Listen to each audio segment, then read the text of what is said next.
Abantu benshi ntibavuga rumwe ku byerekeranye n'ikiremwa muntu. Abantu benshi ntibabyumva kimwe ku byerekeye ukuntu umuntu abayeho. Ibi rwose nawe byagutangaza kandi bikakubera isomo, bikakubera icyigisho gikomeye. Ukamenya ko hejuru y'ibi tubona hari Imana ishobora byose, cyangwa se ukamenya yuko hejuru y'ibi tubona hari izindi mbaraga utabasha kureba. Mu busore n'ubukaka n'ubushongore, mu gihagararo gitinyitse, kugaragara mu maso nk'abaparakomando, abasirikare batojwe, cyangwa se abasore bafite imbaraga z'umurengera. Igitinyiro cyabo kirabigaragaza.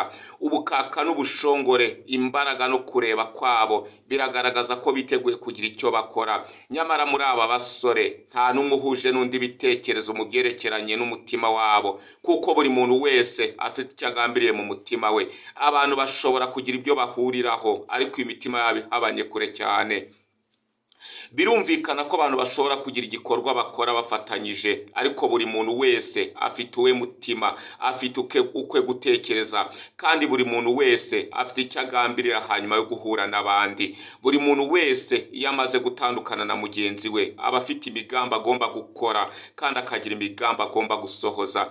Bene data bavandimwe, uyu munsi wa none tugiye kubagezaho icyegeranyo gikomeye gisobanura mwene muntu ni iki, mwene muntu yabayeho ate, mwene muntu akora ate, mwene muntu yagera kuki. Ibi byose muzajya mubikurikirana nk'uko bisanzwe, kandi muzajya mugezwaho inkuru nk'izi ngizi zo kubereka neza uburyo iyi si tubayeho n'ibiyibaho n'impamvu yabyo. Mu makuru tuzajya tubona yose tuzajya tugerageza kuyabagezaho. Icyo tubasaba no gukanda subscribe kugira ngo igihe cyose dushizeho inkuru, ikiganiro, icyigisho, indirimbo, ikinamico n'ibindi byose bijye bibageraho ku gihe. Kandi muzajya mukuramo ibintu by'ubwenge byabafasha mu mibereho yanyu, namwe mukarushaho gutera imbere mu buryo bugaragara.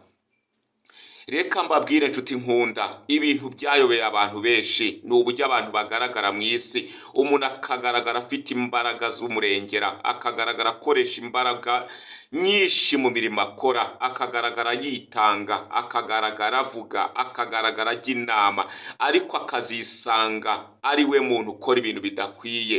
Ariko nyamara abo yagiriye inama ugasanga babayeho neza. Ibi bintu ubusobanuro bwabyo biragoye kubwumva, ariko reka mbabwire, nutega amatwi neza icyegeranyo uraza gusobanukirwa impamvu yabyo.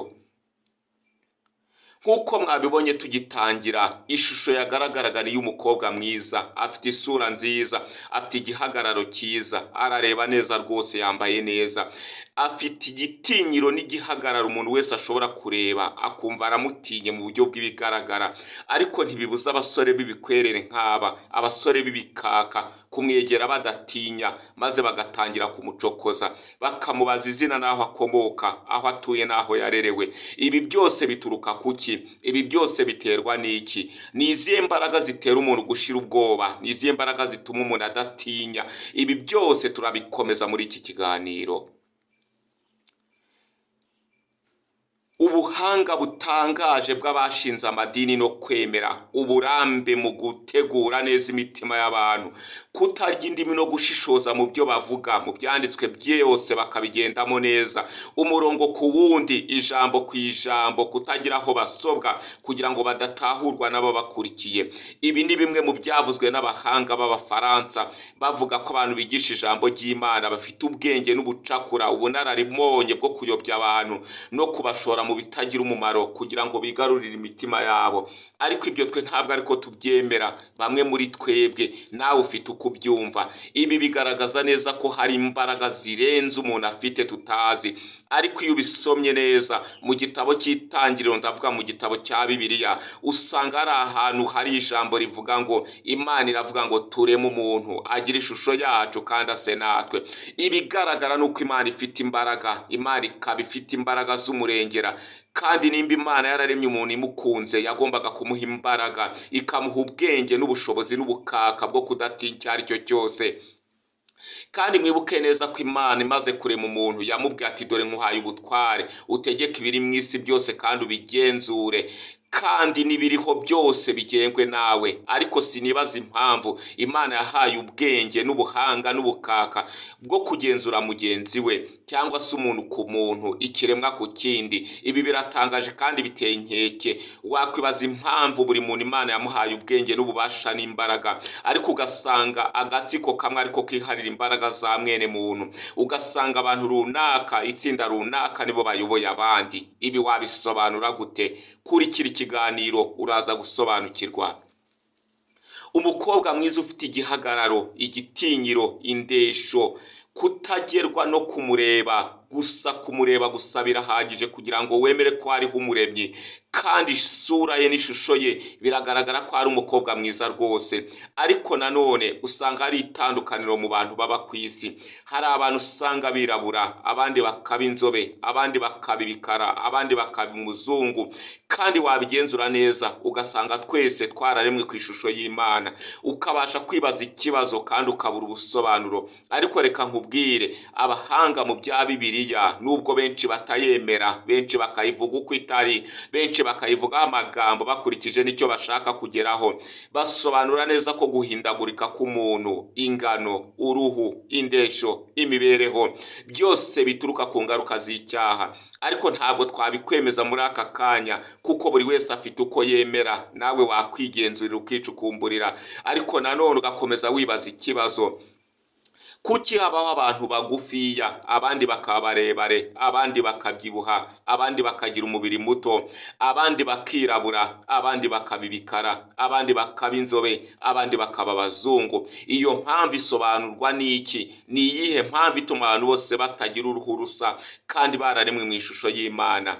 Ibyo ni ibintu buri muntu wese agomba gutekerezanya ubwenge n'ubushishozi. Ariko uyu munsi reka tuvuge ku mbaraga zikomeye kandi imbaraga zitangaje Imana yahaye umuntu. Iyo ubonye umuntu ahagaze, uramureba ukamusomamo rwose igihagararo cy'Imana. Uburyo aba areba n'uburyo aba yigaragaza, abagaragaza ko ari umugambi uhishe mu mutima we umuntu atabasha kurondora. Ariko burya Imana ifite uburyo ireba kandi ikareba mu mutima, nk'uko mubibona kuri screen zanyu. Aba basore mureba uko ari bane bafite intego n'umugambi bahuriyeho, ariko buri muntu ku giti cye afitiye migambi. Iri ni ibanga Imana yaduhishe, kuko tutabasha gusobanura ikiri mu mutima w'umuntu. Ariko ikigaragara, iyo abantu babishatse bagera ku mugambi. Kuba baratekereje kugira ibyo bahuriraho nk'uko mubireba, bafite impamvu babitekereje. Iki ni icyerekana ko umwana w'umuntu aramutse afite icyo ashaka gukora, akagitekereza afite umugambi n'imbaraga n'ubushake, yagikora rwose, kuko Imana yatanze ubwenge buhagije kugira ngo mwene muntu agire icyo yakora. Nubwo bijya binanira benshi guhuriza hamwe umugambi ngo bumve ibintu kimwe, ibitekerezo byabo bihure, ariko birakwiriye ko dutekereza neza, tukigira kuri aba basore, tugafata urugero kuri izi ntwari zagize icyo zikora. Aba ni bamwe mu basore babarizwa mu karere ka Nyagatare, mu murenge wa Mimuri. Bishize hamwe bafata gahunda yo kugira icyo bakora, muzamenya mu minsi iri imbere. Aba ni abasore b'ibikwerere bafite imbaraga nk'uko mubireba, mu buranga n'amasura meza, amajigija rwose umuntu wese ashobora kureba akishimira. Bafite imbaraga zitangaje, bafite imbaraga ziteye ubwoba bahawe n'Imana, kandi imbaraga zabo biyemeje kuzikora bakorera Imana ndetse bakorera n'abantu, bagakorera n'igihugu. Aba ni abasore bafite imbaraga rwose nk'uko mubireba.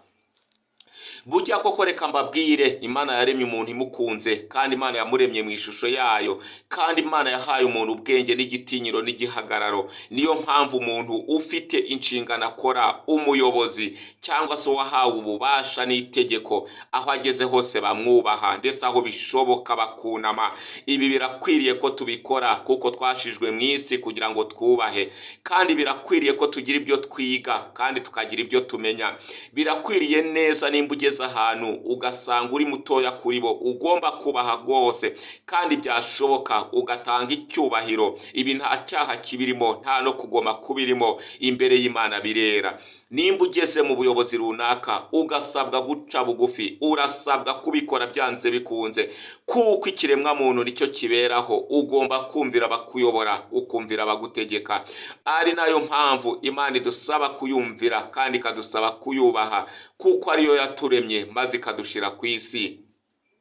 ariko nubwo bimeze gutyo, Imana ntabwo yaduhaye uburenganzira bwo kubaha abantu ngo tubarutishe Imana yaturemye, ahubwo tugomba kubaha Imana ariko tukagendera ku mabwiriza duhabwa n'abatuyobora, maze tukarushaho kubana neza na bagenzi bacu. Iyo ni imwe mu migambi Imana yatumye ishira umuntu ku isi, kugira ngo abe mu isi anezerewe kandi anejejwe n'abo babana, maze imigambi y'umuntu yose ihinduke myiza kandi umuntu abeho neza, yumva atuje, najya ibyo kurya yumve anezerewe, nabona icyo kurya yumve yishimye, nabona inshuti yumva arushijeho kunezerwa, nabona aho atemberera yumva aruhutse mu mutima, intekerezo ze zituze, maze umubiri ube mutaraga, akurana igishongore n'ubukaka nk'uko mubireba. Iyo niyo mpamvu Imana yashize umuntu ku isi, ariko ikigeretse kuri ibyo ahimbaza Imana kandi ayinezeze, aribyo benshi bita gusenga. Amadini, amatorero, impamvu zose zatuma abantu bahura bakaramya Imana zari zikwiye guhabwa agaciro, kuko dufite Imana umuremyi kandi dufite Imana yumva kandi Imana isubiza. Birakwiriye yuko iyo abantu bahuriye hamwe bakagira ibyo batakamba babwira Imana, Imana ibasha kubasubiza kandi ikabumva, igakemura bimwe mu bibazo bibugarije. Akaba ari nayo mpamvu buri muntu wese asabwa gufata umwanya agatekereza uburyo Imana yadukunze kandi Imana ikaturema ikadushira ku isi. Ahasigaye ukibaza ngo kuri iyi si mpamaze iki? Ese ko yacize ku isi kugira ngo ngire ibyo mfasha bagenzi banjye, abaturanyi, inshuti, imiryango, abo tubana, mbamariye iki? Maze warangiza ugafata umwanya wo kwisubiraho, ukitekerezaho, ukamenya ko utari nyamwigendaho, ukamenya ko utari nyakamwe, kandi ukamenya ko ugomba guhuza n'abandi mukagira ibyo muhuriraho. Bona nubwo iyo mutandukanye buri wese atekereza ibye, ariko hari igikorwa akaba yahuriyeho n'abandi. Iyo ari igikorwa cyiza kandi kitabangamiye sosiyete tubamo, byaba ari iby'umwihariko, akaba ari igikorwa cy'iterambere, bigatuma benshi banezezwa n'imibereho ubayemo. Bene data bavandimwe, turabashimiye yuko mwakomeje gukurikirana icyegeranyo kigaragaza umuntu icyo ari cyo n'impamvu yashizwe ku isi. Tuzagenda tubagezaho amakuru atandukanye. Ubutaha tuzabagezaho impamvu y'iremwa ry'umuntu, tuzabagezaho abantu batandukanye, twibaza impamvu Imana yaremye abantu batandukanye, nabyo tuzagenda tubivugaho kandi tuzagenda turushaho gusobanukirwa. Tubifurije amahoro y'Imana, tubifurije imigisha ituruka ku Uwiteka. Ni Jean Bosco nk'ibisanzwe ubagezaho ibyegeranyo mukunda kandi muri benshi. Mujye mwibuka gukanda subscribe kugira ngo igihe cyose dushize icyegeranyo, ikiganiro, inkuru, ikinamico, icyigisho cyangwa se indirimbo bijye bibagereraho igihe. Ubundi busobanuro kuwakwifuza kutwandikira kuri WhatsApp yakwandikira kuri nimero yacu isanzwe kandi ihoraho 0787305656. Ikaze ku muyoboro wacu kandi uzakomeza ubane natwe. Ibyo tugezeho nimwe tubikesha, iterambere ryose rituruka kuri mwebwe no kudufasha nta kundi ni ugukanda subscribe, ugakanda like, ugakanda na ukandika na commentaire kugira ngo birusheho kudufasha. Kandi icyo wumva udasobanukiwe, icyo wifuza ko twaguteguriraho, ujye wibuka kukitugezaho maze tubashe kubikora. Bye bye, amahoro y'Imana bane namwe, umunsi mwiza.